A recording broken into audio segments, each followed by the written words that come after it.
అనకాపల్లి జిల్లా ఎస్ రాయవరం జిల్లా పరిషత్ ఉన్నత పాఠశాల తల్లిదండ్రుల ఉపాధ్యాయుల ఆత్మీయ సమావేశంలో హోంమంత్రి వంగలపూడి పాల్గొన్నారు. ఈ సందర్భంగా మంత్రి మాట్లాడుతూ 6 నెలల్లో ప్రభుత్వ విద్యాశాఖల్లో ఎన్నో మార్పులు తీసుకొచ్చిందని, విద్యాశాఖ మంత్రి లోకేష్ ప్రణాళికతో ప్రక్షాళన చేస్తున్నారని అన్నారు. పిల్లలకు టీచర్స్కు మధ్య అవినాభావ సంబంధం ఉండాలి అని, పిల్లల యొక్క ఆరోగ్యంపై కూడా విద్యాశాఖ దృష్టి పెట్టింది అని అన్నారు. మగ ఆడపిల్లలైన తొలి గురువు అమ్మే అని, ప్రభుత్వ పాఠశాలలో నిపుణులైన ఉపాధ్యాయులు ఉంటారని అన్నారు.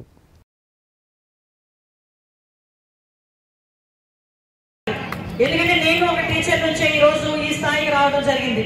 ఇందాకే మన టీచర్స్ అందరూ చెప్పారు ఇన్స్పిరేషన్ అని. ఇన్స్పిరేషన్ గా తీసుకున్న వాళ్ళు చాలా మంది ఉంటారు. కానీ ఈ రోజు పరిస్థితులు ఏంటంటే, ఎందుకు ఈ మీటింగ్ ఏర్పాటు చేయడం అంటే, ఏదో వదిలేసి పిల్లల్ని పంపించేసేమా, స్కూల్కి వెళ్ళాడా లేదా తెలియదు, లేదు స్కూల్ నుంచి ఎన్ని గంటలకు వస్తున్నారో తెలియట్లేదు, స్కూల్లో ఏం చేస్తున్నారో తెలియట్లేదు, స్కూల్లో ఏం తింటున్నారో తెలియట్లేదు, వచ్చిన తర్వాత ఎలా చదువుతున్నారో కూడా చూసుకోలేనంత పొజిషన్స్ లో తల్లిదండ్రులు ఉన్న పిల్లలకు కూడా ఇంటరాక్షన్ తల్లిదండ్రులతో తగ్గి టీచర్స్ కూడా వారికి కమ్యూనికేట్ చేసేటంత పరిస్థితి కనిపించట్లేదు. ఎందుకంటే ఇంతకు ముందు కంపల్సరీగా ఒక ప్రోగ్రెస్ రిపోర్ట్ అని, ఆ రిపోర్ట్ ఇంటికి తీసుకెళ్తే పేరెంట్స్ సంతకం పెట్టించాలంటే అమ్మకి ఇస్తే ఆ ప్రోగ్రెస్ కార్డ్ ఎక్కడ మార్కులు తక్కువ వచ్చే తందదేమో అని భయపడిపోయి కొంతమంది పిల్లలు వాళ్ళ సిగ్నేచర్లు వాళ్ళే చేసేసి తీసుకొచ్చి స్కూల్ తీసుకొచ్చే సందర్భాలు కూడా ఉన్నాయి. ఎందుకు ఈ మాట చెప్తానంటే, అప్పుడు ఒక భయం క్రియేట్ అయ్యేది. ఎంత భయం క్రియేట్ అయ్యిందంటే, మా ఇంట్లో నేను చదువు సంబంధించి నా ప్రోగ్రెస్ రిపోర్ట్ మా అమ్మ వాళ్ళు చూస్తే మార్కులు తక్కువ వస్తే మా అమ్మ కొడతారేమో, మా నాన్న తిడతారేమో, వరదలుగా నాకు కొత్త బట్టలు కొనివ్వరేమో, నన్ను ఎక్కడికి పంపించరేమో నా భయం పిల్లల్లోనే ఉండేది. కానీ ఈ మధ్య కాలంలో పరిస్థితులు ఏమైపోయినాయి అంటే, పిల్లలకి టీచర్స్ కి మధ్యలో కవినాభావ సంబంధం ఉండాలి.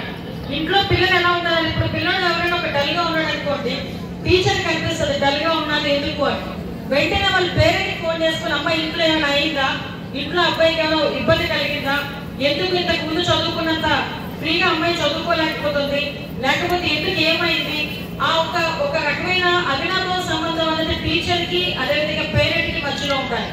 అట్ ద సేమ్ టైం స్కూల్లో ఏం జరుగుతుంది, ఏ రకమైన చదువులు చెప్తున్నారు, ఇక్కడ ఏ రకమైన భోజనం పెడుతున్నారు, ఈరోజు గవర్నమెంట్ స్కూల్స్ మనం ప్రోత్సహించాల్సిన అవసరం ఉంది.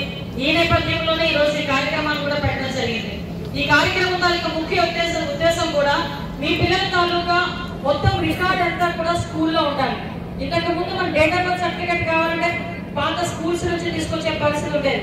అదేవిధంగా ఈ రోజు మీ పిల్లల తాలూకా హెల్త్ రికార్డు కానీ, ఇందాకే మాకు స్పెషల్ ఆఫీసర్లు చెప్తున్నారు 54 మంది ఆడపిల్లలకి ఎనిమిదిగా ఉన్నారంటే వాళ్ళందరికీ కూడా ఐరన్ టాబ్లెట్ సప్లై చేయాలి.